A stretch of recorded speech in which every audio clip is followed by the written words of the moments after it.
Hello, আসসালামু আলাইকুম। কি অবস্থা সবার? কেমন আছেন? আশা করছি সবাই ভালো আছেন। আমরাও আল্লাহর রহমতে ভালো আছি আলহামদুলিল্লাহ। এই যে আজকে আবার নিয়ে আসলাম আপনাদের সঙ্গে আরেকটা লাঞ্চ প্লেট। তো এখানে খাইতেছিলাম আমরা ৩ জন, তানহা, আমি আর সিয়াম। আম্মু কি যেন কাজ করতেছিল, এজন্য আম্মু আমাদের সাথে খায় নাই। আমাদের একটু বেশি ক্ষুধা লেগে গেছিল, তার জন্য আমরা খেতে বসে পড়েছি।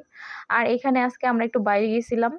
বাইরে যাওয়ার জন্য আম্মুর একটা কাজ ছিল জরুরি, এজন্য একটু বাইরে গেছিলাম। বাইরে থেকে আসতে, আসতে আমাদের রান্না করতে, করতে, খাইতে, খাইতে একটু দেরি হয়ে গেছে। তার জন্য আম্মু একটা তরকারি রান্না করছে, শুধু আলু দিয়ে মুরগির মাংস।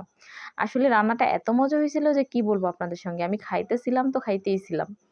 এত মজা হয়েছিল। পেটে একটু ক্ষুধা ছিল। আর খাবারটা আসলে অনেক মজা হয়েছিল।